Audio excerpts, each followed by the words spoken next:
Good morning, everybody. This is take 2 of my first YouTube live video. I don't know what happened the first time, but I clearly made an error. So we're going to make if you caught the first one, I'm actually going to be making the same project again. I'm going to see if I can bring up any chat. Last time it wouldn't let me do any type of chatting. So let's just see what happens here. So today I figured since it's our first one, I'd start by introducing myself. My name is Colleen Light. I'm an independent Stampin' Up! Demonstrator. And I go by Cards by Coco. Sorry, I'm trying to adjust some light in here. Cards by Coco, and you'll find all that information on my website. You know, I think I'm going to scooch this over just a little bit. Bear with me there for a second. Okay, this is a little bit better, I think. And I hope if you join me, oh, good morning. I just really appreciate it. So let me tell you what we're going to be making. We are making these adorable nail file holders, and we're doing this because I am in craft show mode. So I'm going to loosen this one up. This is the one we made in the very first video, and aren't these cute? Let me just scooch this in here. And these will be in little pretzel bags with another bow on it. How cute are these? So I'm using up all of my designer series paper on craft show items. So we're going to remake this one. But look at this for Thanksgiving, wishing you the loveliest day. And this comes from the Hello Harvest bundle. And then this comes from the Christmas, Sweetest Christmas Sweet, except for the ribbon. I used different ribbon on this one. Craft show items are the best way to use up everything in your stash. Grab out everything you have that's retired. I'm not using retired products today, but grab out your retired gems, paper, everything you have in your stash. That's what you want to bring out. I'm going to be using the Celebrate Everything Designer Series paper. I love this paper. You get 48 sheets. I set it down during the last video. I'll find it though. And you'll find it here. It's hosting. It's a DSP you get from hosting a party, or if you place a large enough order. Now remember those days, of course I'm old enough, where I remember those days where we just had the most fun going to other people's homes, having coffee and some cake, and here it is. Having some coffee and some cake and having a party. Well, I still love to do in-home parties, so if that's something you're interested in, let me know. If you're in the Southwest Washington area. But we can also do parties online, and it's a great way to earn Stampin' rewards, especially if you are just starting out as a new stamper. It is a great way to earn rewards and learn a little bit more about the products. So this is all the paper. You get 48 sheets, and when it says Celebrate Everything, you really do celebrate everything. We have Christmas, Halloween, 4th of July, and in fact, you get so many pieces of paper that I had to put it in 2 different folders. So look at all of this, and it's just gorgeous. So this is what I am using a lot of this paper to do my craft show items. All right, enough about that. Let's get on with the fun stuff. I love showing projects, so let's get on with the fun part of the day. These measurements are crazy easy, so write them down or I'll have them blogged at the end of the day. So we just need a full sheet of our cardstock, which is 11 inches. And we're just going to come right over here and put it at the 2-inch mark and give that a little cut. Doesn't get any easier than that. Sorry if things are kind of in the way here. And it looks like my internet may be a little slow today. It's snowing in some areas here in Washington, and the weather is icky, and we live out in the country, so it's hard to know. Then we're going to come over to 3 1/4, and we're going to just give this a score. So make sure your cutting blade is out of the way.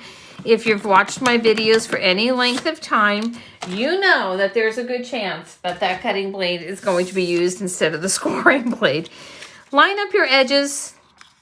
This one has a little bit of a, oh, they're straightened it out. There we go. But I said, don't worry about it is what I was going to say, because we're going to be decorating that area. And give this just a nice burnish here. We're going to bring, oh, we're not done cutting. We need to do our designer series paper.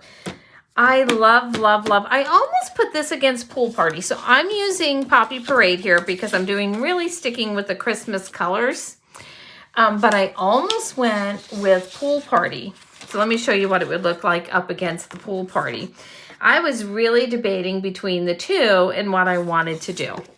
So if you have any questions, just hang on to them until the end of the video and I will take a look, or just write question or Q or something. So 1 7/8. And we're going to cut our first piece. Look at that, just a little scrap there. We're going to cut our first piece at 5 1/2. You can use, this has so many different coordinating colors. You could really do your background pretty much in so many different colors. So whatever you have available. So we still have our 1 7/8 here, and we're going to scooch this up to just 3 1/8. 3, so that's 3 1/8. So I normally do my Facebook Lives. Oh, which piece was it? Let me just double check myself. I normally do my Facebook Lives, and I'll continue to do that Thursday mornings at 9 a.m. Pacific Standard Time. But I thought I'd add a YouTube in a week. And the main reason is I just really, truly want to get better at videos. They're not my strong strength. I love to blog. I love to take the pictures. I love to create super cute projects. But I am not, I've had a struggle with the videos, to be honest. And normally it's because I end up deleting them when I'm editing them. So anyway, so that's why I'm adding an extra one in a week, or every week, at least for a while, until I get a little bit better at them. You know, they say practice makes perfect, but I'm not sure. So anyway, if you're using a directional piece of paper, just make sure you fold this up and then you have it going the right direction. It's very easy to glue that paper upside down. So just make sure if it's directional that you have it going the right direction. All right, so then put your glue on. I'm using the multi-purpose glue, liquid glue, because it gives me a little bit of wiggle room. But you should, I'm just going to scooch that off a little bit. You should use whatever adhesive you like. You just want to make sure you get this lined up at the edges and that things look cohesive as it comes together. All right, so look at this. Ta-da. Already we're looking in the holiday spirit, aren't we? So tear and tape is my favorite. So I am going to grab the tear and tape, and you want to bring your tear and tape as close to the edge as you can. So if you're joining me on Thursday, there's 2 different styles of nail file holders. So I think I'll demonstrate the other one this Thursday. I really debated between the 2. And I'd love to hear your opinions on which ones you like better. So when I use tear and tape, I like to give it a good burnish. I do. I like to make sure it is sitting down there nice and firm. All right, so then this is how easy it is. If you don't have a take your pick tool or the piercing tool, just you can use your fingernail or whatever you have. This just makes it easier for me.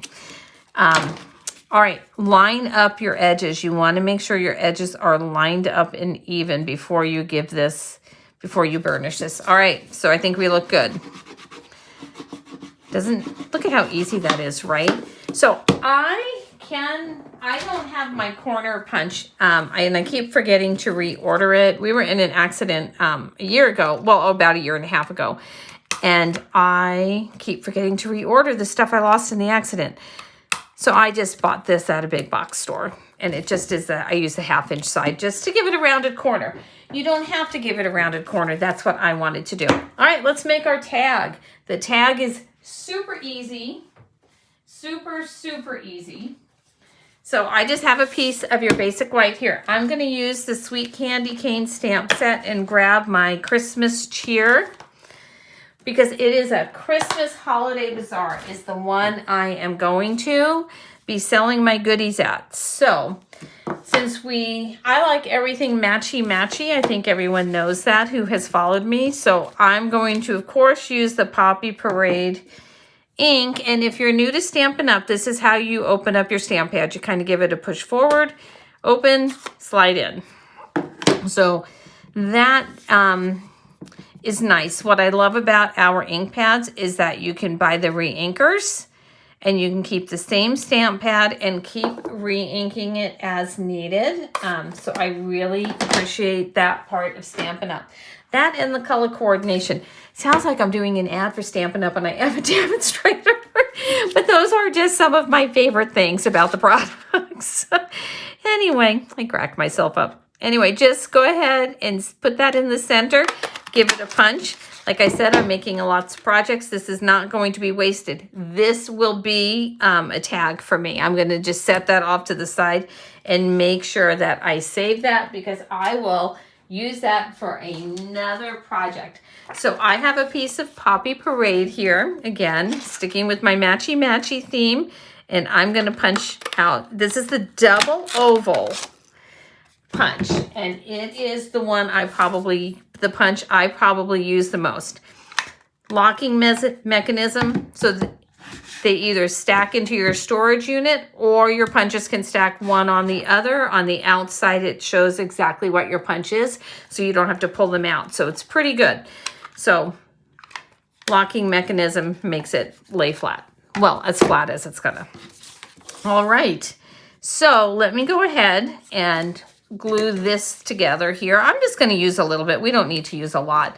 And I'm going to pop this in the center here. There we go. And again, I will look at all the comments before I sign off. And if you have any questions about anything I'm using, and I know I just put lotion on my hands before I came on, so I'm not going to press down. I'm just going to go ahead and put a block on that and make sure that that adheres. Okay, so I'm going to use my bone folder and just loosen this up a little bit so I can get my nail file in there. Let's give that a little loosen. I have just a standard hole punch. You don't have to do this. I want to add some ribbon at the top, and I'm just gonna, I've made so many of these for the craft show, I'm just gonna center it and go down as far as I think I need. Anyway, metallic mesh ribbon. Not very Christmassy, is it? But I love it, love it, love it. Here are my ribbon scissors. Separate your scissors out. That's my other tip. Have just one. Mine, I got these on sale. They have little snowflakes on them. That's how they know. I know they're my ribbon scissors. So I'm going to take this, bring it in from the back. And the metallic, I'm going to give it a good, try and twist it as much as I can. You should use whatever ribbon you like. This is what I love about these. What I love just about stamping in general is it's up to your personal taste, right? Like your colors. I like bright colors. Your colors, your ribbons, the embellishments you use. It's just completely up to you and what you like. So I love this metallic ribbon. Let me show you. I'm going to grab a little piece here. You can use this in so many different ways. It stretches. I originally bought it for Halloween to use as a spider web. And I just love it so much, I keep using it on everything. It's like, I can't think of a use that I wouldn't use it for. All right, so let's put some dimensionals on this. I want this to come up a little bit higher. So I'm going to just put my dimensionals at the bottom. So for those of you who don't know, I actually grew up in New York City. So sometimes I pronounce things a little wonky because sometimes that East Coast and West Coast verbiage and accent kind of just comes out in not the way it's supposed to. So anyway, you want to press this down, and you could put this lower if you didn't want it coming up. I would just want mine coming up a little bit higher. But you want to make sure that your dimensionals are not going to get on this bottom part. All right, so look at that. Let's get out our gems. I have the iridescent, what are they called? They're iridescent rhinestone basic jewels. First, I had out the Real Red, and I thought, oh, I have to use the Real Red. But then I went with the Poppy Parade instead, and then I thought, oh, you know, I need to use the gold. And I didn't like the gold. But I did really like these, and I'm going to show you why as we go along. So I'm going to use the end of my Take Your Pick tool, the part that has the putty, which is my favorite, and pick up my gems. Well, maybe, if they don't stick to me. It's another thing that seems to happen. So let's go ahead and pop that there. Make sure you get it kind of centered where you want it. Sometimes you have to kind of play around with it before you press it down. And I'm actually leaving that bone folder in there so I know how my gems are going to fit around the nail file and how it's going to look. So that's why I'm leaving the bone folder in there. Then I want one of these bigger ones because I love these. I don't know if you can see on this paper, the ornaments are just gorgeous, and they have that little cutout there, that other part, and I thought the gem looked so cute in there. All right, so I have black and white nail files, and with the pink on the side, so I just happened to do that. You can get these at any place. My daughter picked these up for me, and ta-da, there you go. How fun is that? So there's that one, and I set the other ones aside. Let me grab them real quick. I have a whole bunch in this bag. So I have a Loveliest Day. There's another one with the Christmas cheer. I even used that Hello Harvest with the leaf. If you bought the suite, I just did one with the leaf on the outside. I have just a whole bag of these. I'm going to package them up. I brought in some gold ribbon, different types of ribbon. Anyway, I do hope that you liked today's project. Join me on Thursday on Facebook, and I will now be doing a YouTube Live, hopefully, if it went well enough, every Monday at 9. Like I said, I'm just trying to get a little bit better at the videos. So let me see if I have any questions here. Good morning, Mary Lou. Oh, I'm good. I'm glad you like the idea. Okay, so I don't see any questions. So you all have a wonderful Monday, and I'll see you next week.